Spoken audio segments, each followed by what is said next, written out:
ukija humu ndani toka kanisa lianze ni sakafu ya jiwe tupu.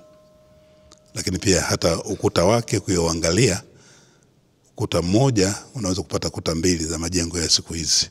Kwa nini hamjawahi kufikiria kubadilisha hili kanisa? Kwa sababu ni old fashion.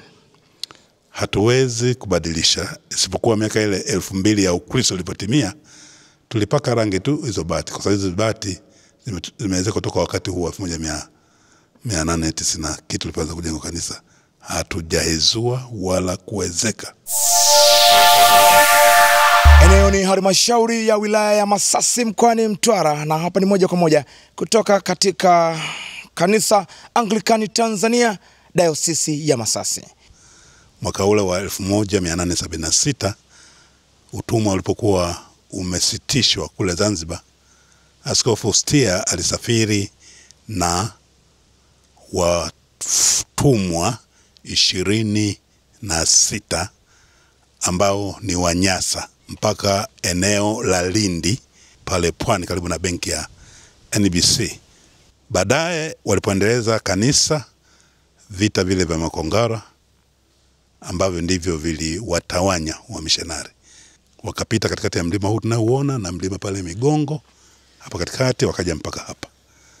Lakini katika mwaka huu hapo, kama unavyoona kwenye jiwe hili la msingi mbele ya kanisa, mwaka 1893 wakaanza ujenzi wa kanisa hili.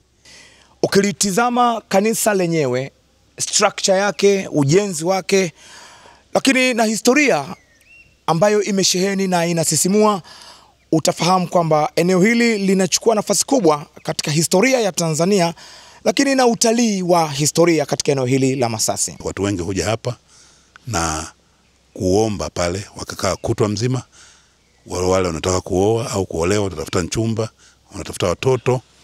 Lakini mwisho wa yote, baada ya maombi hayo, mwaka unaofuata mambo yanafunguliwa na wanakuja pale kwa ushuhuda mkubwa na kutoa sadaka zao kumwambia Mungu asante.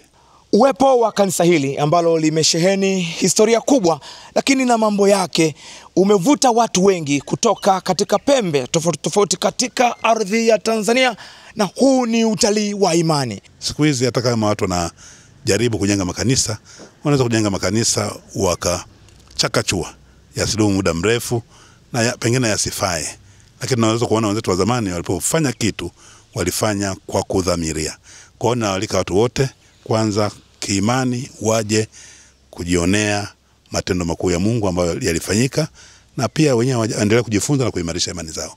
Waje kuona teknolojia nzuri iliyotumika katika miaka hiyo 1800 ambayo inalifanya kanisa lile bado lionekane bado jipya kulinganisha na makanisa ambayo yanajengwa sasa. Hii ni Kadoshi TV, always on time.